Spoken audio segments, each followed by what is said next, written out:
Welcome to part 2 of either be fired or accept a massive pay cut. Okay, I'll take the firing. Let's begin. The manager went to call her lawyer, and when she came back, she informed me that since she was firing me for gross misconduct, she didn't have to give me any notice at all. If I wanted to remain and move to the 0 hours contract, I could do that today. But if I didn't, then she would have to fire me. But because she was nice, she would give me the 2 weeks notice. I asked for a couple of hours to go home and think about this. She allowed it. I knew the reason she wanted me to remain for at least the 2 weeks was because one of our few remaining bigger customers were set to have a product delivery from me in that time. They would only work with me. The owner had tried sending other staff in my place on several occasions, and each time there had been problems. It wasn't the staff's fault. It was just a very difficult delivery for a very specific customer, which needed to be perfect. As a result, this customer would only deal with me. I called the office and spoke to the owner. I declined the offer of a 0 hours contract and said I would be leaving. She then said she was giving me my 2 weeks' notice. I declined her offer of 2 weeks' notice. I informed her that if I was being fired for gross misconduct, then surely I cannot be relied upon to safely deliver the product. Therefore, it would be best for everyone involved if I didn't return to work. She panicked and said that she needed me for those 2 weeks. I feigned ignorance and let her know that I was just thinking about what's best for the company. After all, you can't have unsafe staff delivering your product to your customers. However, if she wanted to rethink the gross misconduct accusation, then I would work my 12 weeks notice.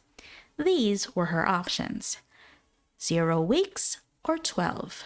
She chose 12. For those 12 weeks, I worked the same way I had for 14 years. I didn't coast. I didn't slack. I didn't badmouth the company on my way out. I continued to train the new staff. I continued to deliver the product in my own personal, exceptional way. I also got in touch with a lawyer who was a specialist in employment law. For those 12 weeks, the owner barely spoke to me. She resented the fact that I knew my legal rights and didn't just believe her lies. She hated the fact that I could defend myself. She was petty. She accidentally dropped my mug in the kitchen, breaking it. Most petty of all, she paid for every member of staff in the office to have a spa day, except me. I was asked to work my day off to answer the phones while everyone else was being pampered. Nobody knew I hadn't been invited until they arrived at the spa and I wasn't there. Here's the thing. I'm a big fat bearded guy. I have no interest in a spa day.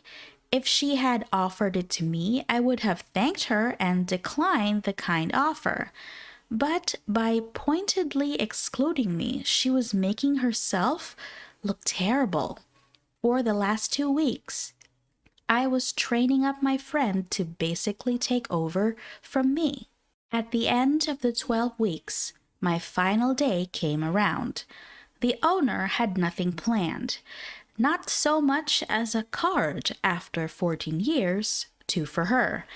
The office assistant manager, who had become a friend, had gotten me some presents, but had to give them to me once the boss was gone for fear of reprisals. The day after my final day, 2 things happened. The first was my friend, who I had been training up to replace me, quit. He was on a 0 hours contract, so required no notice. He was unhappy with her treatment of me and was unhappy that she expected him to do my previously salaried job for minimum wage. He hadn't informed me of his plans to leave, and I only learned of it when he knocked on my door in the middle of the day when he should have been at work to let me know. The second was the owner received a letter informing her that I was bringing legal proceedings against her for unfair dismissal. I had arranged this with my lawyer to be delivered the day after my final day. According to the office assistant, she went pale and started crying before leaving the office to call her lawyer. She refuted my claims for unfair dismissal. She said it was gross misconduct. She tried to come up with some more reasons for firing me. But the truth was that the company was making less money because of her business practices, and I was the highest and only salary. I had evidence that I was a great employee. I had evidence that she asked me to move to a 0 hours contract. She initially tried to deny this since the gross misconduct fabrication makes no sense if she wanted me to stay. But once my lawyer provided hers with a transcript of the entire meeting, along with a copy of the recording, she knew she was in trouble.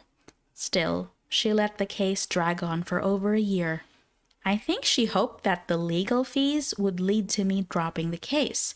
Little did she know my lawyer was working on a no-win, no-fee basis, while hers wasn't. She ended up settling out of court. The aftermath. The office assistant, who had become a friend, quit a couple of months after I left. She hated how I was treated and didn't feel safe working for such an untrustworthy boss. Several former customers contacted me personally to inquire why I was no longer with the company. Apparently, the owner was telling them that I just quit. I informed them that I had been fired for cost-cutting reasons. They moved their business elsewhere. Several offered me jobs. One went so far as to offer me a part-time job and to pay me to attend college to earn a degree required for them to hire me full-time. This was a lovely offer, but they were one of the customers who were a bit too far away to commute, and I wasn't ready to move. In the end, I found a new job in a different industry where a lot of my skills transferred over. I'm currently earning more than I was, working less hours and for better owners. The business is floundering. COVID left the new owner desperate for cash. She canceled orders but refused to refund customers' money, citing an act of God clause in the contracts. The business Facebook and Google reviews have tanked. Most staff left. The business is still afloat, but barely. Nothing like poor management to tank a successful business. That lady clearly didn't know what she was doing. At least OP is in a much better position now. Have you guys had any experience working under difficult people? If you did, please leave a comment down below. I hope to see you all soon in a future video. Bye!